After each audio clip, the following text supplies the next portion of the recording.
That's sort of nice of you to believe them.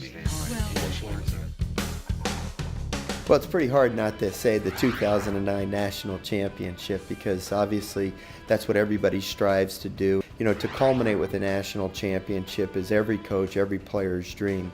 But I got to tell you this too, I'm equally as proud of the fact that in my time here, I think we've counted 82 players that have finished their collegiate career here at LSU. Virtually all of them have either earned a college degree from LSU or are currently in professional baseball.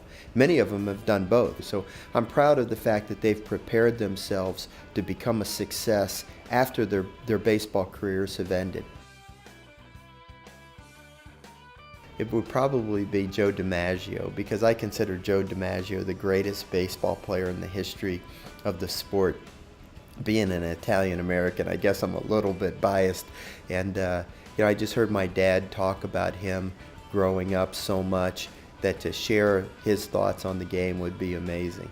But if I had an opportunity to just sit down with anybody in the world just for a day, I just love to sit and talk with my own father. You know, he's been my mentor, he's been my guide through my entire life, you know, as a young boy all the way through my profession, and anytime I get to sit and talk with him about it, really any topic, I'm a better person for it. Well, I have to tell you, the favorite place for me on campus, every time I go by the student union, I think of that very spot where I met a girl 39 years ago. I've been married to her for 35 years. I met her when I was a freshman at LSU in the fall of 1975, right outside of the student union. So every time I go by the student union, I think of that moment that really kind of changed my life. I met Karen Ann Fegis, and now she's Karen Mainieri, and the mother of our 4 children. And so every time I go to the student union, it brings back special memories for me.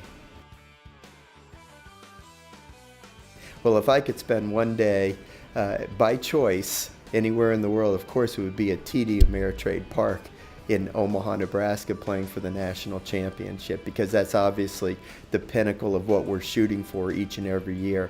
But the thing about it, you know, a fan can buy a ticket to the game, but to be there as a coach and as a player, you have to earn your way there. And it's not easy. There's a lot of great teams in the country, and you have to fight your way there. But if you get there and you're on that field and you're playing for the national championship, a tremendous accomplishment, and representing LSU, you put that jersey on over your head and it says Tigers or LSU across the front, you're representing an entire state, obviously a great university, and it gives you an awful lot of motivation to win that last game of the year. Well, I love purple because there's nothing like the spirit of LSU. I think if you could bottle the spirit of LSU, you could light up the world. All you have to do is go to a football game on a Saturday at Tiger Stadium, and you can see the spirit of this wonderful university and this wonderful state alive and as clear as anything. And then, of course, I live gold because the standard at LSU is excellence. We are always shooting to be the best in everything that we do. I tell recruits all the time, don't come to LSU if you're afraid, because it's not for the faint of heart. You have to come here if you expect to be the very best. If you want to be good as a student, as a person, as an athlete, you should go somewhere else. If you want to be great, come to LSU.